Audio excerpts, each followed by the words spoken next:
പരമോന്നത നീതിപീഠമായ സുപ്രീം കോടതി സ്ഥാപിക്കപ്പെട്ടിട്ട് 7.5 പതിറ്റാണ്ടാകുന്നു. ഇത്തവണ കോഡ് ഫോർ ദ പീപ്പിൾ സംസാരിക്കുന്നത് ഈ അടുത്ത കാലത്തായി സുപ്രീം കോടതി ഏറ്റവും കൂടുതൽ വിമർശന വിധേയമാക്കിയ ഒരു നിയമത്തിന്റെ ഉപയോഗവും ഉദ്ഭവവും സംബന്ധിച്ചാണ്. കരുതൽ തടങ്കൽ അഥവാ പ്രിവന്റീവ് ഡിറ്റൻഷൻ. സുപ്രീം കോടതിയുടെ തുടക്കകാലത്ത് തന്നെ കരുതൽ തടങ്കൽ നിയമവുമായി ബന്ധപ്പെട്ട് പല പ്രശ്നങ്ങളും കോടതിയിൽ ഉയർന്നു വരികയും അതിൽ പല വിധത്തിലുള്ള ഇടപെടലുകൾ കോടതി നടത്തുകയും ഉണ്ടായിട്ടുണ്ട്. പരിശോധിക്കാം. കരുതൽ തടങ്കൽ അഥവാ പ്രിവന്റീവ് ഡിറ്റൻഷൻ.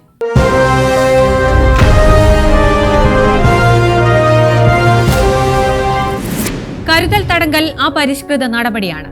അധികാരപ്രയോഗത്തിനുള്ള ഈ നീക്കം മുളയിലെ നുള്ളിക്കളയണം.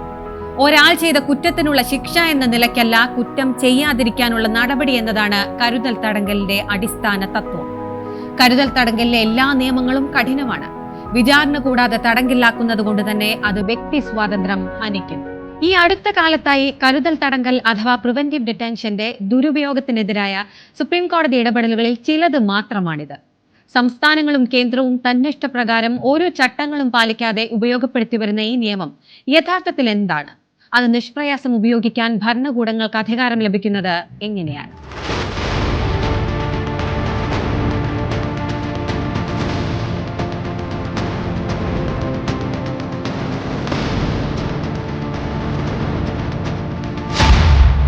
എന്താണ് കരുതൽ തടങ്കൽ നിയമം?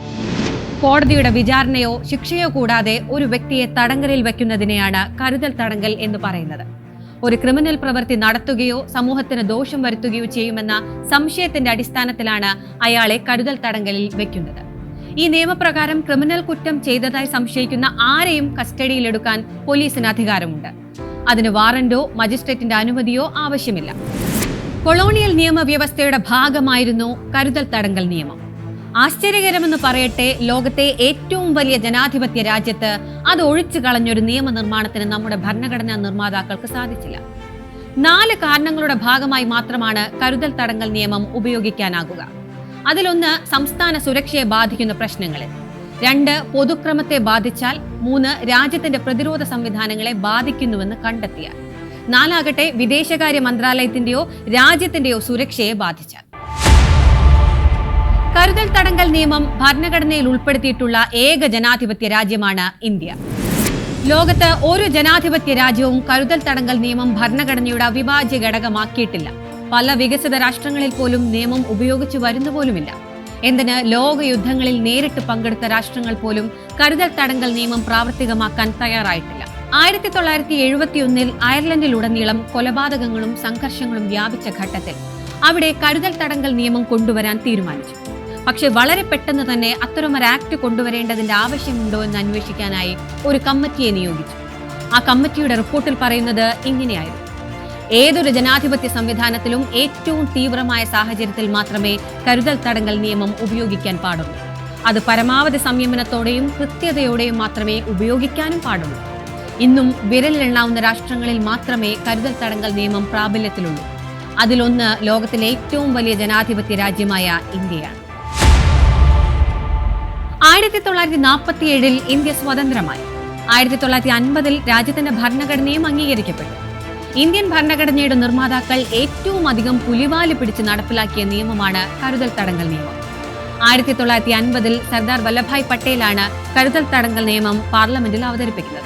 നിരവധി ഉറക്കമില്ലാത്ത രാത്രികൾക്ക് ശേഷമാണ് ഈ ബില്ല് അവതരിപ്പിക്കണോ വേണ്ടയോ എന്ന തീരുമാനത്തിലേക്ക് ഞാൻ എത്തിയതെന്ന് പട്ടേൽ അന്ന് പറഞ്ഞിട്ടുണ്ട്. 1950 ഫെബ്രുവരി 26 കരുതൽ തടങ്കൽ നിയമത്തിന് ഭരണഘടന അംഗീകാരം നൽകി. കരുതൽ തടങ്കൽ നിയമപ്രകാരം ആദ്യമായി തടവിലാക്കപ്പെട്ട വ്യക്തിയാണ് AKG. അന്ന് അതിനെതിരായി കോടതിയെ സമീപിച്ച AKGക്ക് പക്ഷേ അനുകൂലമായ വിധിയായിരുന്നില്ല ലഭിച്ചത്. AK ഗോപാലൻ വേഴ്സസ് മദ്രാസ് സംസ്ഥാനം കേസിനെ രാജ്യത്തിന്റെ നീതിന്യായ ചരിത്രത്തിലെ നാഴികക്കല്ലായാണ് പരിഗണിക്കപ്പെടുന്നത്. ഭരണഘടനയുടെ അനുച്ഛേദം 21ന്റെയും മറ്റ് മൗലികാവകാശങ്ങളുടെയും പശ്ചാത്തലത്തിൽ 1950 കരുതൽ തടങ്കൽ നിയമത്തിന്റെ വ്യവസ്ഥകളുടെ നിയമസാധുത പരിശോധിച്ച കേസാണിത്. ഈ വിഷയത്തിൽ സുപ്രീം കോടതി ഇടുങ്ങിയ ചിന്താഗതിയോടെയാണ് AK ഗോപാലന്റെ വാദമുഖങ്ങളെ പരിഗണിച്ചത്. എങ്കിലും ഇന്ത്യൻ ഭരണഘടനയുടെയും അത് പ്രദാനം ചെയ്യുന്ന മൗലികാവകാശങ്ങളുടെയും വ്യാപ്തിയും സാധ്യതയും ആദ്യമായി പരിശോധിച്ച വിധി പ്രഖ്യാപനം എന്ന നിലയിൽ ഈ കേസിന്റെ പ്രാധാന്യം വളരെ വലുതാണ്. ഒരു നിയമപ്രകാരം ഭരണകൂടം ചെയ്യുന്ന കാര്യങ്ങൾ മുൻപറഞ്ഞ ഭരണകൂട പരിരക്ഷകളുടെ ലംഘനമായി കണക്കാക്കാനാകില്ല എന്ന നിലപാടാണ് ഈ വിധിപ്രഖ്യാപനത്തിൽ സുപ്രീം കോടതി നടത്തിയത്. കരുതൽ തടങ്കൽ നിയമവുമായി ബന്ധപ്പെട്ട് പല നിയമങ്ങൾ പിന്നെയും ഉയർന്നു വന്നു. മിസ, കോഫെപ്പോസ, ടാഡ, പോട്ട, UAPA അങ്ങനെ പലവിധം. ഭരണഘടനയിലെ അനുച്ഛേദം 22-ലാണ് കരുതൽ തടങ്കൽ നിയമത്തെക്കുറിച്ച് പ്രതിപാദിച്ചിരിക്കുന്നത്. നടപടിക്രമങ്ങളുടെ ഭാഗമായി 3 കാര്യങ്ങൾ പാലിക്കേണ്ടതുണ്ട്. 1. ആദ്യഘട്ടം എന്ന നിലയിൽ 3 മാസത്തേക്ക് മാത്രമേ ഒരാളെ കരുതൽ തടങ്കലിൽ വെക്കാനാകൂ. ഈ സമയപരിധി വർദ്ധിപ്പിക്കാനുള്ള അധികാരം ഉപദേശക സമിതിക്കാണ്. ആ സമിതിയിൽ ഒരു ഹൈക്കോടതി ജഡ്ജും ഉണ്ടായിരിക്കണം. 2. തടങ്കലിൽ വയ്ക്കുന്നതിന്റെ കാരണം അറിയാൻ തടവുകാരന് അവകാശമുണ്ട്. എന്നാൽ അത് പൊതു താൽപര്യത്തിന് വിരുദ്ധമാണെങ്കിൽ വെളിപ്പെടുത്തേണ്ടതില്ല. 3. കരുതൽ തടങ്കൽ നടപടിയെ പ്രതിരോധിക്കാനുള്ള അവകാശം തടങ്കലിൽ വയ്ക്കുന്ന ആൾക്കുണ്ട്. അതിനുള്ള അവസരം നൽകണം. കരുതൽ തടങ്കൽ നിയമം പ്രാബല്യത്തിൽ വന്നതു മുതൽ അതിനെ പ്രതിരോധിക്കാനുള്ള ശ്രമങ്ങളും ഉണ്ടായി. അതിലാദ്യത്തേതായിരുന്നു AK Gopalan versus state of Madras. നിയമത്തിലെ അവകാശ ലംഘനങ്ങളെ ഉയർത്തിക്കാട്ടി അന്ന് തന്നെ AKG കോടതിയെ സമീപിച്ചു. നിയമം പ്രാബല്യത്തിൽ വന്ന അതേ വർഷമാണ് അതെന്ന് ഓർക്കണം.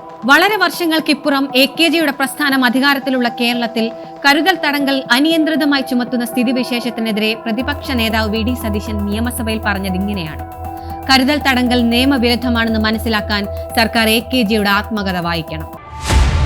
ക്രൈം റെക്കോർഡ്സ് ബ്യൂറോയുടെ 2021 കണക്കനുസരിച്ച് 1.1 ലക്ഷം പേരെയാണ് കരുതൽ തടങ്കൽ നിയമത്തിന്റെ ഭാഗമായി രാജ്യത്ത് തടവിൽ വെച്ചിരിക്കുന്നത്. 2017 മുതൽ 2021 വരെയുള്ള കണക്കുകൾ എടുത്താൽ 2018-ൽ 98,700, 2019-ൽ 1.06 ലക്ഷം. അത് 2020 ആയപ്പോഴേക്കും 89,405 കുറഞ്ഞു. പക്ഷേ 2021-ൽ വീണ്ടും അത് വർദ്ധിച്ച് 1,10,683 പേർ കരുതൽ തടങ്കലിൽ കഴിഞ്ഞുവെന്ന സ്ഥിതിയിലേക്ക് എത്തി. കരുതൽ തടങ്കൽ നിയമങ്ങൾ ഈ അടുത്ത കാലത്തായി പ്രയോഗിക്കപ്പെട്ടിട്ടുള്ള സന്ദർഭങ്ങൾ ദേശീയ തലത്തിലും സംസ്ഥാന തലത്തിലും ഉണ്ടായിട്ടുണ്ട്. പൗരത്വ പ്രക്ഷോഭകാലത്തെ പ്രതിഷേധിക്കാനെത്തിയ നിരവധി പേരെ കരുതൽ തടങ്കലിലാക്കി. നിയമത്തിനെതിരെ ആദ്യം നിലകൊണ്ട AKGയുടെ പാർട്ടി ഭരിക്കുന്ന സംസ്ഥാനമാണ് കേരളം. പക്ഷേ ഇവിടെയും പുട്ടിന് തേങ്ങയിടുന്ന പോലെയാണ് ഈ നിയമപ്രകാരം നടപടികൾ സ്വീകരിക്കുന്നത്.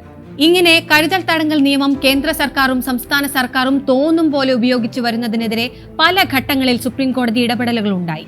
നിയമത്തിന്റെ ഉപയോഗം അപരിഷ്കൃത നടപടിയാണെന്നും അധികാര പ്രയോഗത്തിനുള്ള ഈ നീക്കം മുളയിലെ നുള്ളിക്കളയണമെന്നും സുപ്രീം കോടതി അഭിപ്രായപ്പെട്ട സന്ദർഭങ്ങളുണ്ടായി. ഉപദേശക സമിതിയുടെ കൃത്യമായ മാർഗനിർദ്ദേശം നടപടി സ്വീകരിക്കുമ്പോൾ വേണം ഒരാൾ ചെയ്ത കുറ്റത്തിനുള്ള ശിക്ഷ എന്ന നിലയ്ക്കല്ല, മറിച്ച് കുറ്റം ചെയ്യാതിരിക്കാനുള്ള നടപടി എന്നതാണ് കരുതൽ തടങ്കലിന്റെ അടിസ്ഥാന തത്വമെന്നും ഓർമ്മിപ്പിച്ചു ചീഫ് ജസ്റ്റിസ് DY ചന്ദ്രചൂഡ്. അങ്ങനെ വ്യക്തി സ്വാതന്ത്ര്യത്തെ ഹനിക്കുന്ന അധികാര പ്രയോഗമായി തന്നെയാണ് രാജ്യത്തിന്റെ നീതിന്യായ സംവിധാനം കരുതൽ തടങ്കലിനെ കാണുന്നത്. സുപ്രീം കോടതിയെ തന്നെ ഉദ്ധരിച്ച് പറഞ്ഞാൽ അധികാരികളുടെ കണ്ണിൽ മാത്രമല്ല നിയമത്തിന്റെ കണ്ണിൽ കരുതൽ തടങ്കലിന്റെ ആവശ്യമുണ്ടോ എന്ന കാര്യം ആലോചിച്ച് വേണം നടപടികൾ സ്വീകരിക്കാൻ. ആർക്കെതിരെയും എന്ത് കാരണത്താലും ചുമത്താവുന്ന ഒന്നല്ല അത്. കോഡ് ഫോർ ദ പീപ്പിൾ ഇനി അടുത്ത വാരം.